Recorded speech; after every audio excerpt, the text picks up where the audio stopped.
My phone rang at 7:30 in the morning on the 24th of February. The dialer was my American friend from my high school days in the US. He was the last person I expected to call, especially at 7:30 in the morning. I knew immediately that the war has actually broken out. The beginning of the war did not surprise me. In fact, it's long overdue. What surprised me was the fact that he knew nothing about the suffering that the Russian Ukrainians had endured over the past 8 years. Let me get something straight. NATO promised that they wouldn't move an inch to the east. That was a lie. And now we are surrounded by an aggressive military alliance. NATO gladly bombed Yugoslavia under the pretenses of potential genocide. Did they bomb just military installations? No. NATO destroyed schools, hospitals, bridges, cultural monuments, private businesses, and industrial plants. Did you forget about that? Did you forget about how NATO pumped money and weapons into Georgia right before Georgia bombarded Russian peacekeepers and civilians? Of course you did. Because your media doesn't want you to know. Did you forget how yet another territory was ripped away from Serbia? Do you not remember Kosovo? Did you protest then? I bet you didn't, and I bet you didn't even care. Did you forget the invasion of Libya? If you're in Europe, you can't forget. Thousands of migrants are your daily reminder of what your governments did to that country. Did you protest the illegal invasion of Syria by Turkey and the US? I bet you didn't. Do you care about Saudi Arabia starving Yemen? I bet you don't. Do you care, or did you care, about the illegal invasion of Iraq and Afghanistan under false pretenses? What, they aren't people to you? Why haven't you been vocal against the murder of children and civilians at Iraqi and Afghani weddings by American bombardment? Ah, that's right. They're brown people. They're probably worth less to you.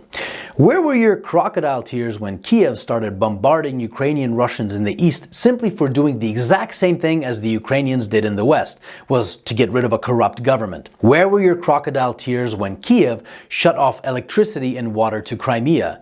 Where was your Save the Ukrainian People when 48 civilian anti-Maidan Ukrainian protesters were rounded into a Union trade house and burned alive, whilst those who tried to escape the fiery hell were beaten and shot?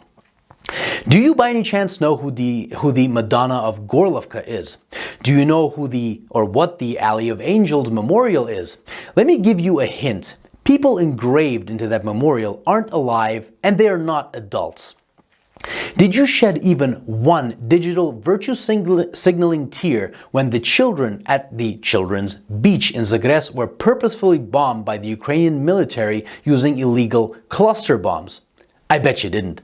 But that's okay. How would you? Your mainstream media keeps you in the dark. For 8 years, the US and its allies have been pumping billions of dollars worth of lethal weapons into Ukraine.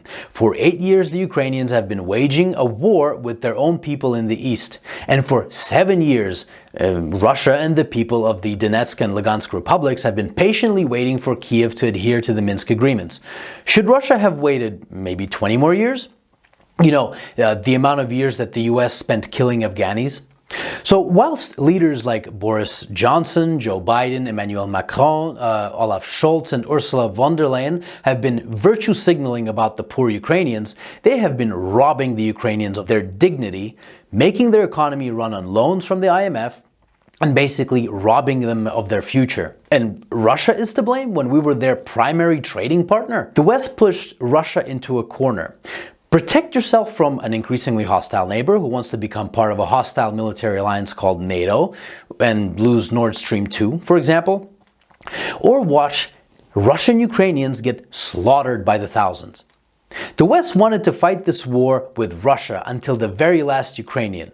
Remember Kosovo? Well, the Lugansk and Donetsk republics have every right to exist. Russia didn't set the precedent. Your leaders did when they recognized Kosovo. And final food for thought. Why was there no bombardment of innocent civilians in Crimea, even though it's closer to Kiev than Donetsk is? I'll give you a hint. The actual Russian military was there protecting the people. Here's another. The Ukrainian army has been fighting this invisible Russian army for 8 years now in the east, according to your mainstream media. Why then did the Ukrainian army collapse within 24 hours when fighting the actual Russian military? And since it did, what do you think your tax dollars were doing in Ukraine?